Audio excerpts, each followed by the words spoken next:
Grind clunk. Ah, that sound. That's the sound of several thousand pounds of custom-fabricated steel, aluminum, and complex electromechanical components deciding they've had enough for one Tuesday evening. Specifically, enough of going up. My brand-new, state-of-the-art, HOA infuriating front porch escalator has shuddered to a halt, leaving me stranded approximately 4.5 feet above my own driveway, tilted at a slight but definitely disconcerting angle. Fantastic, just fantastic. The grinding noise that preceded the clunk wasn't exactly reassuring. Pretty sure that specific frequency of metallic agony isn't listed in the normal operating sounds section of the surprisingly thin owner's manual, written in what I suspect is machine-translated German. The flashing yellow light on the control panel near the top landing is probably also not ideal. Okay, Dave, don't panic, I tell myself, clutching the suddenly stationary rubber handrail. It's probably just a minor sensor misalignment, or maybe a catastrophic drive gear failure. Could be a tripped breaker. Or perhaps the warranty doesn't cover malfunctions induced by pure, concentrated spite and the resulting bad karma. Below me, looking up with wide, terrified eyes, is Kevin, the pizza delivery guy. Poor Kevin is also stranded, having made the fatal mistake of stepping onto the bottom tread just as I started my ascent from the driveway. He's holding my large pepperoni and mushroom pizza hostage, about 2 feet off the ground. Sir? Kevin asks nervously, his voice trembling slightly. Is it supposed to do that? Totally normal, I call down, trying to sound reassuring while frantically jiggling the emergency stop button, which does nothing. Just, recalibrating. Likes to do that sometimes. Temperamental technology. My phone buzzes. It's probably Sarah, my wife, texting from inside. Is the giant metal death trap broken again? Or maybe it's Eddie, the eccentric genius madman who installed this thing, responding to my frantic text. Code red, stuck halfway, pizza guy trapped, Karen alert. Speak of the devil. Like a heat-seeking missile locked onto misery, Karen Williams, HOA president and Grand Inquisitor of Neighborhood Safety, is already marching across her unnervingly perfect lawn towards my driveway. Her phone is held high, camera app clearly active, documenting my predicament for the next HOA newsletter's Violations and Public Shaming section. David Miller! Her voice carries across the lawn, sharp and accusatory. Is that infernal machine broken again? Look at it. It's a death trap. You've trapped that poor young man. It's blocking public access. The escalator is entirely on my property, but details are irrelevant to Karen when she's on a roll. I told you this would happen. Evening, Karen, I yell back, forcing cheerfulness through gritted teeth. Just a minor glitch, perfectly safe. The technician's been called. I glance at my phone. No response from Eddie yet. Damn it. And for the record, you were the one who insisted my perfectly good steps were the death trap. Kevin, the pizza guy, shuffles his feet nervously on the bottom step. Sir, it's 30 minutes or less, or it's free. Does this count? Should I just, toss the pizza up to you? Don't you dare! Karen shrieks, now standing directly below the stalled escalator, glaring up at me. That pizza grease will probably cause further mechanical failure. Someone call the fire department. We have an entrapment situation. David is creating a public hazard. Right on cue, flashing red and blue lights appear at the end of the street. Someone did call. Probably Karen, on speed dial. Oh, this is just shaping up to be a banner evening. As the patrol car pulls up, the officers inside, looking utterly bewildered at the sight of a residential escalator, let alone a malfunctioning one. I can only sigh. This grinding, groaning, multi-thousand-dollar monument to bureaucratic absurdity and passive aggression wasn't born overnight. It didn't just appear in a fit of madness. Well, maybe a little bit. No, this mechanical marvel, currently holding me and Kevin the pizza guy hostage, started 6 long months ago, with 6 perfectly ordinary concrete steps and 1 spectacularly clumsy HOA president. My house, like most in this development, has a small porch elevated above the garage level. Access is via a short flight of concrete steps. 6, to be precise. They were poured when the house was built 20 years ago. They were solid, functional, maybe a little weathered. 1 step, the top one, had a tiny hairline crack near the edge, the kind you wouldn't notice unless you were inspecting it with a magnifying glass and a grudge. The riser heights were, if you measured with a laser level and squinted, maybe a 1/4 inch inconsistent between step 3 and 4. In short, they were perfectly normal, unremarkable suburban steps. Until Karen Williams encountered them. She was delivering flyers for the upcoming HOA meeting about revised pet waste management protocols. I saw her coming up the walk, clutching her stack of papers. As she reached the top step, she stumbled. Not a fall, mind you. Just a little trip, a slight wobble. The kind anyone might make if they weren't paying attention. She caught herself instantly on the porch railing. No harm, no foul, or so I thought. She immediately spun around, her face flushed. "David!" she gasped, clutching her chest dramatically. "Your steps! They're incredibly hazardous. I nearly twisted my ankle. That top step, it's completely uneven, and there's a crack. It's a lawsuit waiting to happen, David, a serious liability." I'd been watering the plants on the porch. I put down the watering can. Hazardous? Karen, they're concrete steps. They've been here for 2 decades. Thousands of people, including trick-or-treaters and mail carriers, have navigated them without incident. Maybe just watch where you're going next time. Wrong thing to say. Karen drew herself up to her full 5'4" height. Watch where I'm going? David, I am the president of this homeowners association. Ensuring resident safety is my primary concern. Your negligence in maintaining these clearly dangerous steps puts this entire community at risk. You will be hearing from the board.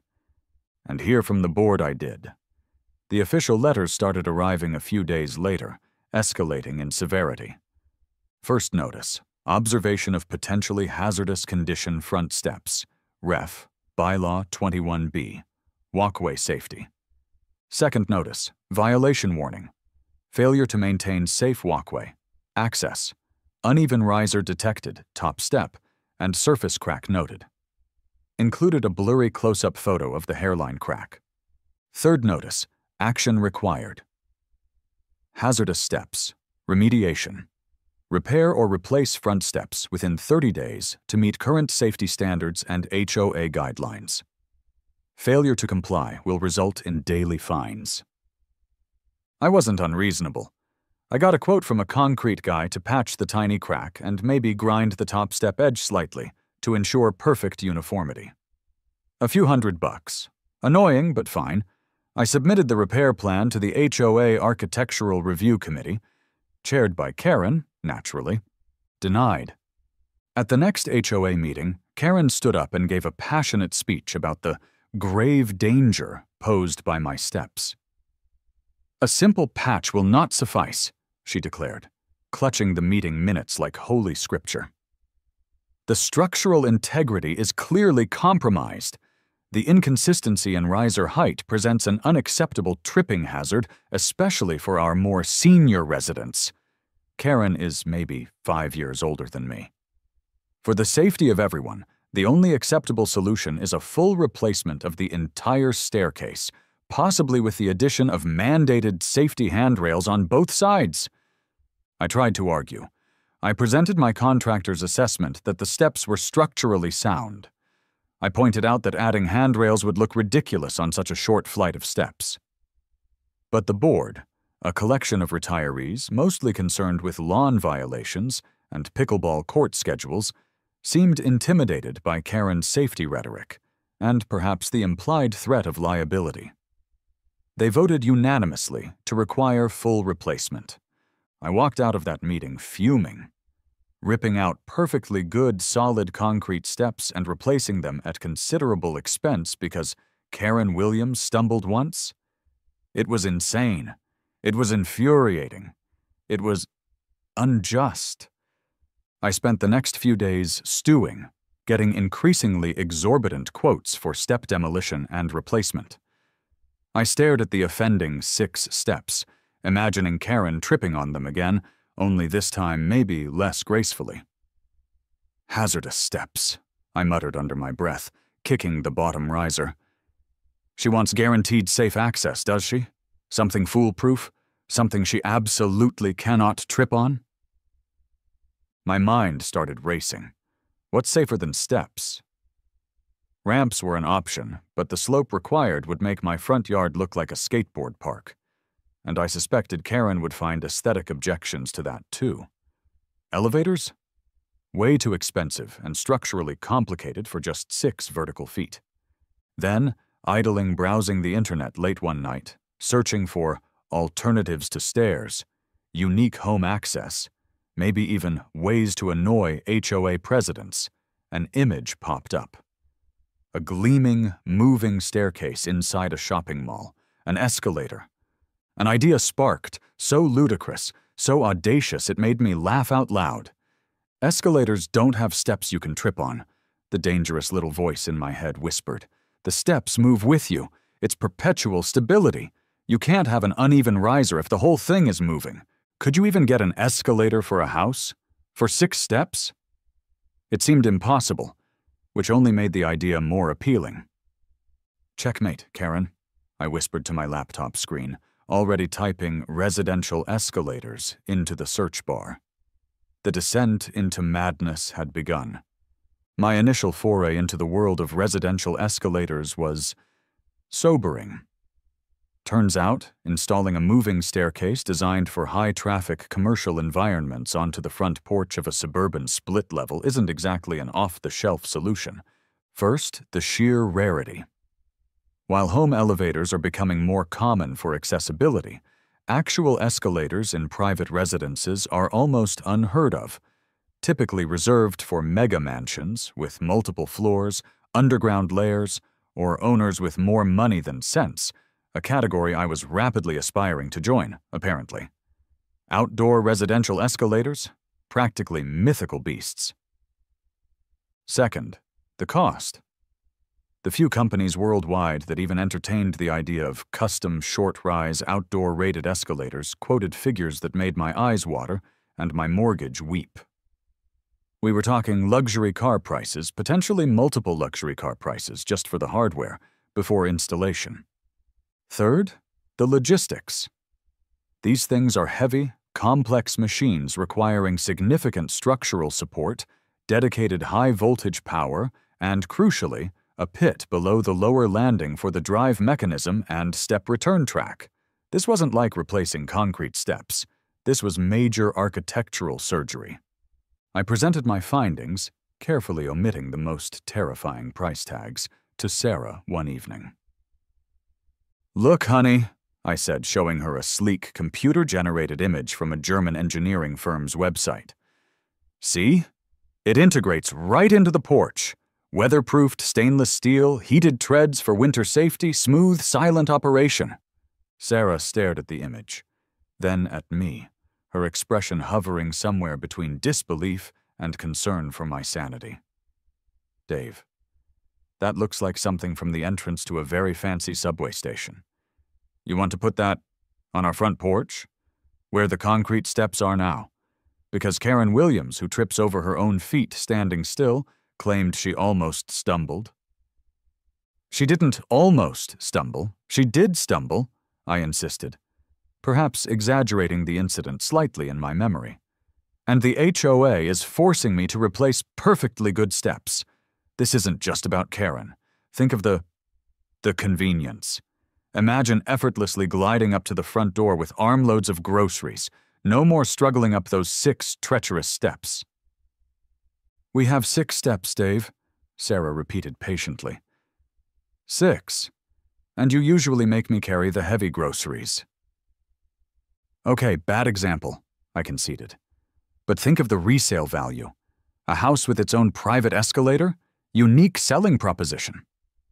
I suspected it might actually be a unique deterrent to potential buyers, but I kept that thought to myself. And besides, I played my trump card, it's about the principle. She can't just bully people with vague safety claims. Sarah sighed, the long-suffering sigh of someone married to a man currently plotting mechanical revenge via vertical transport. How much is this principle going to cost, Dave? It's an investment, I mumbled, quickly closing the German website. An investment in accessibility and standing up to tyranny. My next step was crucial. A forensic examination of the HOA rulebook, searching for the inevitable clause that would torpedo my brilliant, insane plan. I spent hours poring over the sections on exterior modifications, walkways and access, structures, and safety requirements. Stairs? Oh yes. Excruciating detail. Minimum tread depth, 10 inches. Maximum riser height, 7.75 inches. Requirements for nosing. Mandatory handrails for flights over 4 risers. Mine was 6, damn it. Even acceptable handrail materials. Ramps? Equally detailed. Maximum slope gradient, 112. Minimum width, 36 inches. Requirements for landings, non-slip surface specifications. But escalators? Moving walkways? Mechanized pedestrian conveyance systems? Silence. Crickets. Not a single word. The entire rulebook was predicated on the assumption that people moved between vertical levels on static structures, stairs or ramps. The concept of the steps themselves moving seemed utterly beyond the imagination of the original drafters, or Karen's predecessors. My grin returned, wider this time. It's not stairs according to their own definitions, I declared to Sarah, brandishing the binder. It doesn't have risers and treads in the static sense defined by Bylaw 21. It's a mechanized accessibility device. They have no rules against it. Dave, Sarah said gently, just because it's not explicitly forbidden doesn't mean Karen won't find 50 other rules it violates. Aesthetic harmony? Non-standard machinery? Excessive noise? Ah, but it will be harmonious, I countered. Stainless steel finish, very modern, and they're surprisingly quiet. As for machinery, is a garage door opener non-standard machinery? Is an air conditioning unit? I was on a roll. This isn't just spite, Sarah. It's legally sound, loophole-exploiting spite. Now came the hard part. Finding someone, anyone, willing and able to actually install a short-rise outdoor escalator on a suburban porch without laughing in my face or quoting me the price of a small private jet. My initial calls confirmed my fears. Call 1. Bob's Quality Construction. Decks, patios, stairs. Hey, Bob, it's Dave Miller down on Oak Street. Need a quote to replace my front porch steps. Sure, Dave. Happy to help. Thinking standard concrete again. Or maybe upgrade to some nice composite treads. Trex looks great. Actually, Bob, I took a deep breath. I was thinking escalator. Bob's cheerful silence stretched for a long moment. An escalator, like at the mall? Exactly, but shorter, for my porch. Another pause, then a burst of laughter. Dave, you kill me. An escalator, good one. Seriously, though, concrete or composite? No, Bob, I'm serious. Escalator. The laughter died. You're serious? An escalator to your front door? Pal, I build decks and stairs. I don't build department stores. You feeling okay? Click. Call 2. Accessible Home Solutions. Lifts and ramps for easy living. Accessible Home Solutions. How may I help you? Yes, hello. I'm looking into accessibility options for my front porch access. Do you install outdoor escalators? The representative sounded confused. Escalators, sir, like the moving stairs at the airport? That's the idea, yes? No, sir. We install vertical platform lifts for wheelchairs, stair lifts that attach to existing stairs, and ramps, but not full escalators. The structural modifications and pit requirements for an escalator are, extensive, especially for outdoor residential use. I don't believe anyone really offers that. She sounded genuinely apologetic. Call 3. Major commercial escalator manufacturer. Technical sales department. After navigating a phone tree designed by Kafka. A very serious-sounding engineer answered. Gunther Schmidt, technical sales. I explained my highly unusual request. A short-rise, outdoor-rated escalator for a 6-foot vertical ascent to a residential porch. Gunther was silent for a moment, processing. Sir, he said finally, his German accent thick with disbelief. Our smallest standard escalator unit, the Model K7 Compact, is designed for a minimum vertical rise of 3 meters and requires a dedicated lower pit approximately 2 meters deep, plus a reinforced upper and lower truss support system integrated into the building structure. The engineering and fabrication costs for a custom weatherproofed unit for such a minimal rise would be, frankly, astronomical. We are talking hundreds of thousands of euros before shipping and installation. I thanked Gunther for his time and quietly hung up, my dream momentarily crushed by the weight of German engineering and fiscal reality. Was this it? Was my brilliant plan doomed? I spent hours scouring obscure corners of the internet import-export sites, listing used machinery, forums for amusement park ride mechanics, accessibility blogs discussing unusual modifications. And then I found it. A grainy, low-resolution website with flashing text and questionable design choices. Eddie's Elevators and Eccentricities, the banner proclaimed. Below it, a tagline, We go up, down, and sometimes sideways. If it moves people or things vertically, or weirdly, we've probably built it, or fixed it, after someone else screwed it up. The gallery included pictures of ancient-looking freight elevators, custom dumbwaiters, a rotating stage for a community theater, and something that looked suspiciously like a home-built chairlift involving a lawn tractor seat. This had potential. I dialed the number. A gruff voice answered, sounding like it was talking around a large, unlit cigar. Eddie's? Hi, Eddie? My name's Dave Miller. I have a highly eccentric project involving vertical transport. Eccentric, huh? The voice grunted. My specialty. What you got, trying to build a bat pole? Need a dumbwaiter for your prize-winning poodle? No, I said. I want to replace my front porch steps with an escalator. There was a pause, followed by a loud bark of laughter. An escalator on your front porch? Kid, are you pulling my leg? No, I'm completely serious. It's complicated. Involves the HOA. The laughter abruptly stopped. HOA, huh? Eddie's voice turned conspiratorial. Say no more. Those tin pot dictators are the reason half my eccentric projects exist. So let me guess. They dinged you for something stupid, and now you want to stick it to them with overkill? That's the general idea, I admitted. I like it, Eddie declared.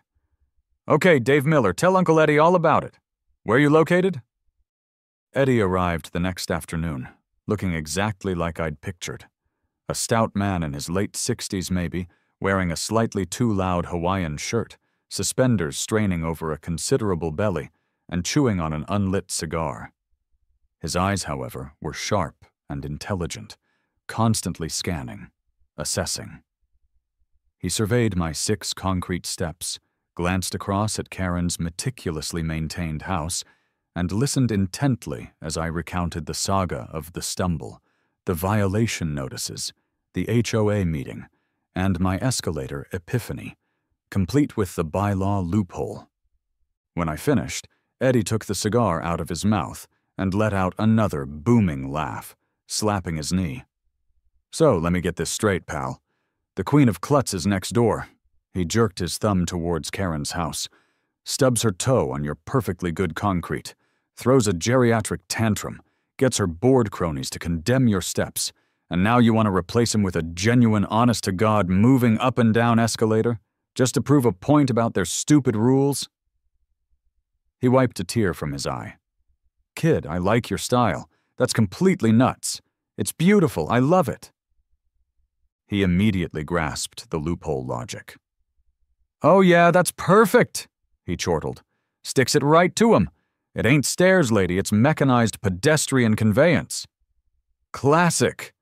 Done stuff like this before. Built a hidden hydraulic lift for some fella's motorcycle because the HOA said he couldn't park it in his driveway.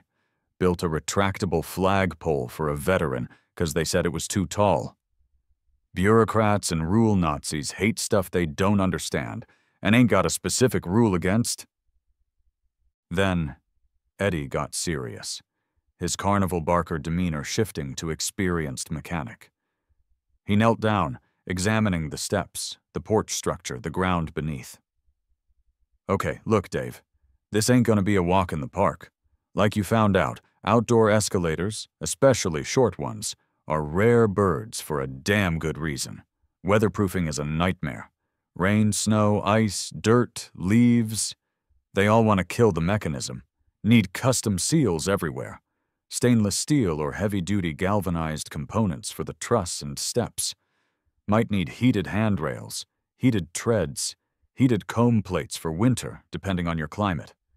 That adds complexity and cost. He pointed under the porch. And we gotta dig. Need a pit under here, minimum 3-4 feet deep, concrete lined with drainage, to house the lower carriage return track and the main drive motor. That means temporarily supporting the porch while we excavate. Major structural work. He squinted at the steps again. Power. This thing's gonna need a dedicated 220-volt circuit, maybe 30 amps or more. Gotta run heavy conduit from your panel. Safety? He ticked points off on his fingers.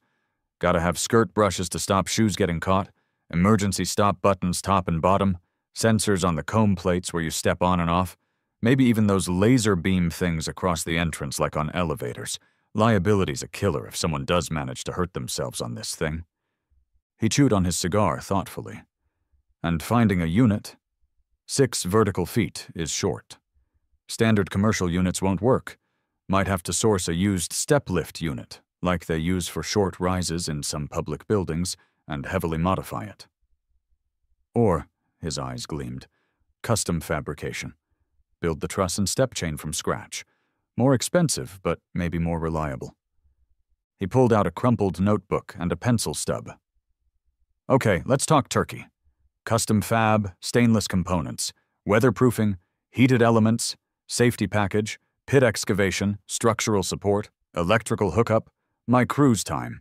You're looking at... He scribbled furiously, muttered under his breath, and finally showed me a number.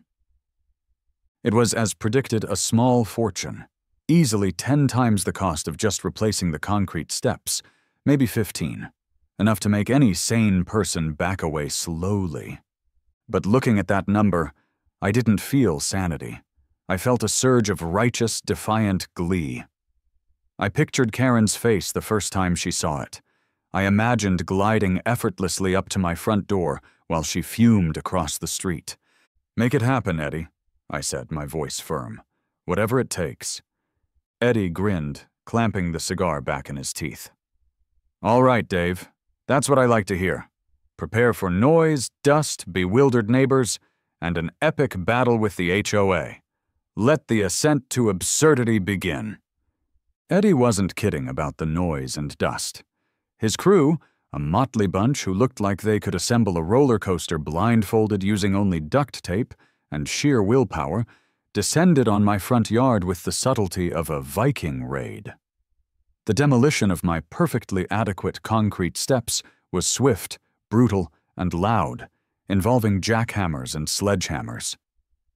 Karen was out there instantly, phone recording, likely documenting destruction of property, even though it was my property.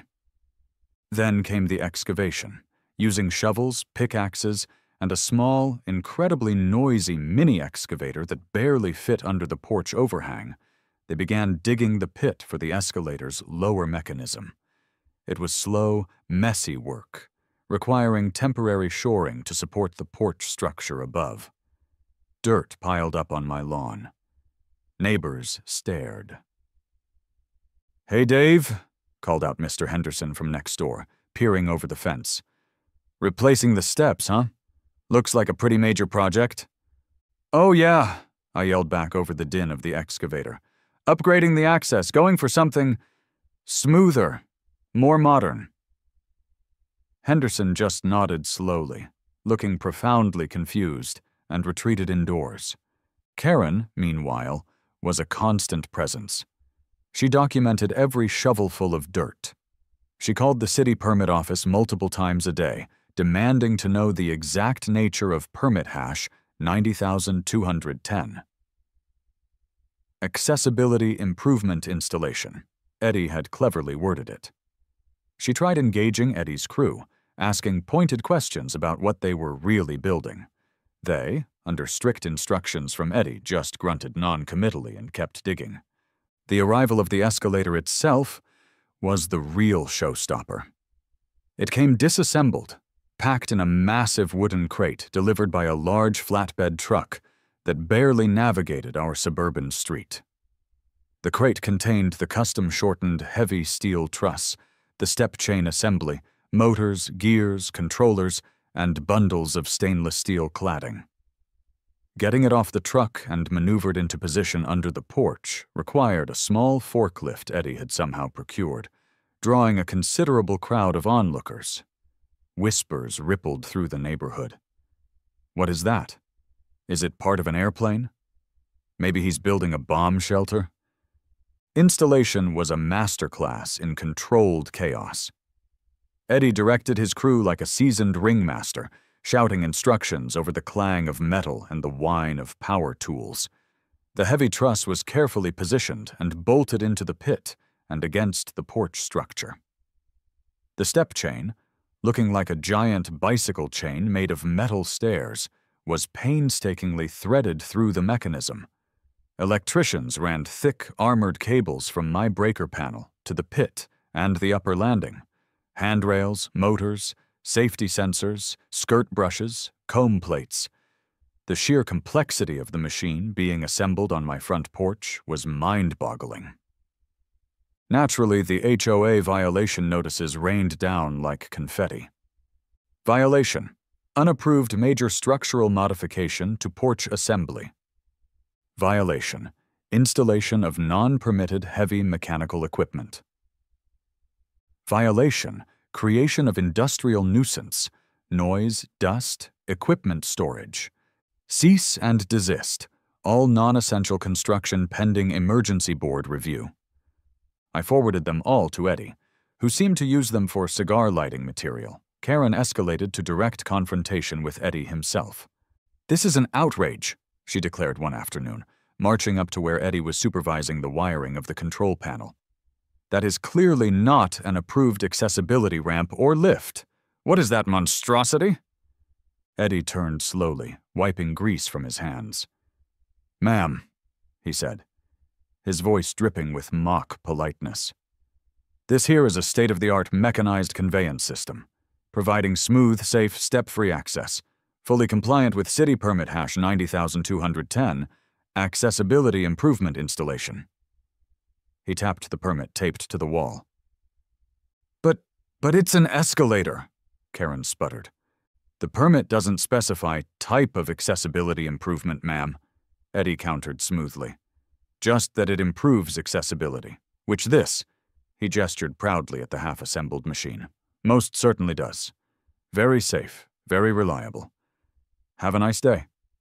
He turned back to the wiring, leaving Karen fuming and temporarily speechless. Finally, after weeks of noise, dust, bewildered neighbors, and Karen's constant surveillance, the day arrived for the first test run. Eddie declared the mechanical and electrical installation complete. The stainless steel cladding gleamed. The rubber handrails looked sleek. The steps sat waiting. "All right, Dave," Eddie announced, rubbing his hands together. "Moment of truth.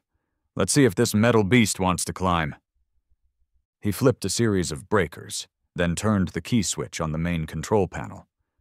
Lights flickered on. A low hum emanated from the pit. Eddie pressed the up button on his diagnostic controller. The escalator groaned. It shuddered.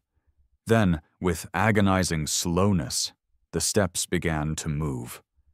Upwards. It was working, sort of. It was incredibly slow, and the handrail seemed to be moving at a slightly faster speed than the steps, creating a weird optical illusion. "Needs adjustment," Eddie yelled over the hum. He fiddled with the controller. Suddenly, the speed increased dramatically, the steps blurring upwards at an alarming rate before Eddie hit the emergency stop. Okay, too much. After another hour of tweaking potentiometers and adjusting gear ratios, Eddie achieved a smooth, steady ascent and descent speed. It was time for the first human test subject. Me. My heart hammered as I stood at the bottom. This machine, born of spite and questionable financial decisions, was about to carry me to my own front door. I took a deep breath and stepped onto the moving tread. It felt bizarre. The step rose smoothly beneath my feet. The handrail glided under my palm. I ascended the 6 vertical feet effortlessly, arriving at the top landing with a strange sense of anticlimax. It worked. It actually worked. "See?" Eddie beamed from the bottom.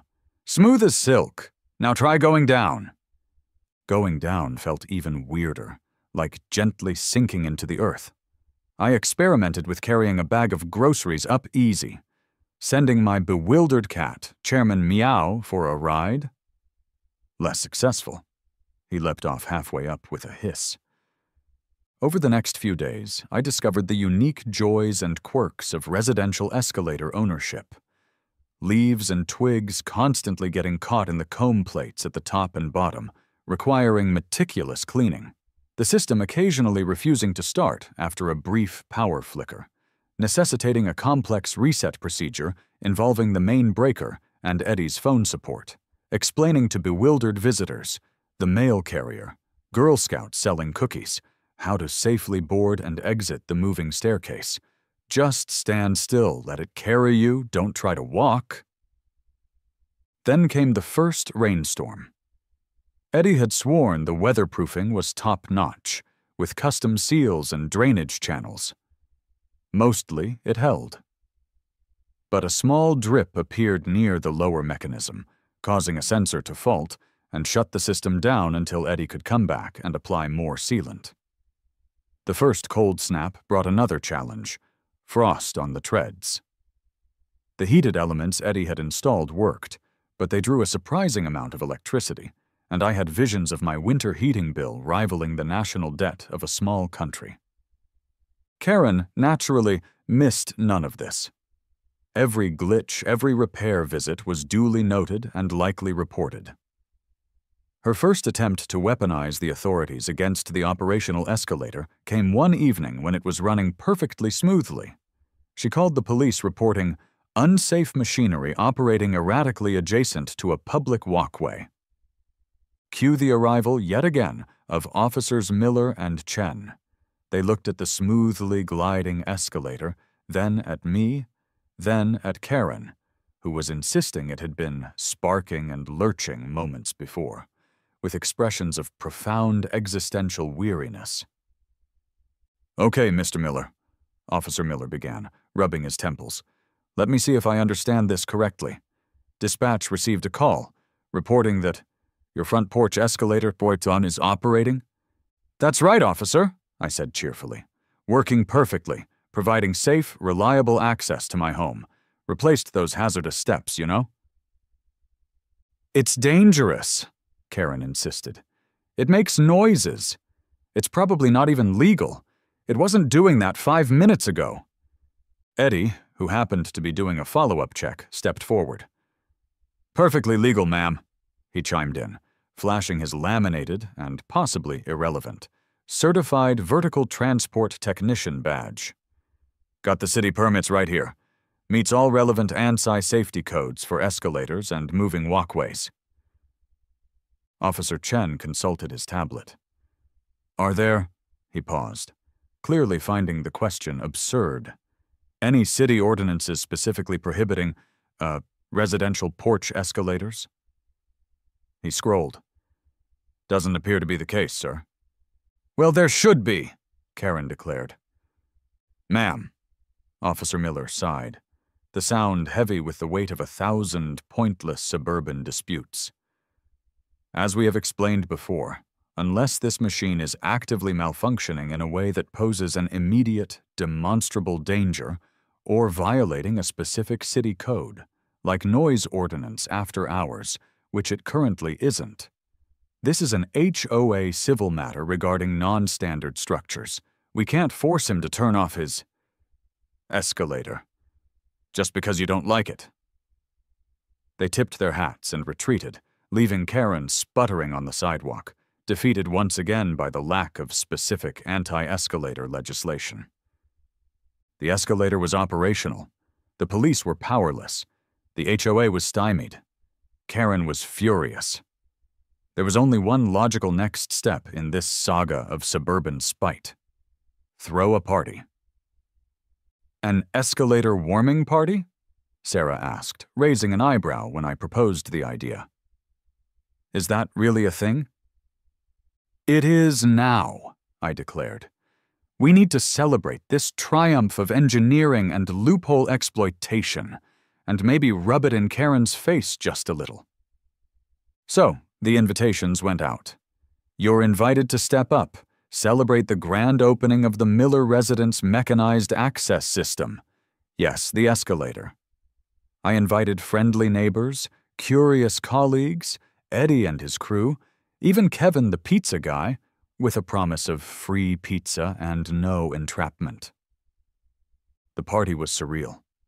Guests arrived, mouths agape, staring at the gleaming stainless steel escalator gliding silently up and down my front porch. Tentatively at first, then with increasing amusement, people started riding it. Kids loved it under strict supervision. Adults took selfies, laughing hysterically. My porch became the most popular spot in the neighborhood, a bizarre amusement park ride in the middle of suburbia. Eddie held court by the lower landing, proudly explaining the finer points of the drive mechanism to a rapt audience. It was glorious, it was absurd, and it was, inevitably, doomed to go wrong. Karen, naturally, did not attend, but she was watching. Oh, she was watching. I saw her conferring with board members on her lawn, phone pressed to her ear. She was undoubtedly making one last, desperate attempt to shut down my mechanical marvel. Maybe she called the city building inspector, claiming structural instability. Maybe she called the fire department again, reporting an imminent entrapment hazard due to the party crowd. Maybe she just called 911 and screamed, "Escalator!" into the phone. Whatever she did, it coincided perfectly with the escalator warming party reaching peak absurdity. Perhaps it was the increased load of people riding it. Perhaps it was just cosmic irony. Or perhaps Eddie's refurbished drive gear chose that exact moment to protest its new life on a suburban porch. I was halfway up, bringing a fresh tray of appetizers, chatting with Jim from down the street who was riding down. Kevin, the pizza guy, having braved the machine again for a free slice, was near the bottom. Suddenly there was a loud "Grand!" followed by an abrupt, jarring clunk. The escalator shuddered violently and stopped dead.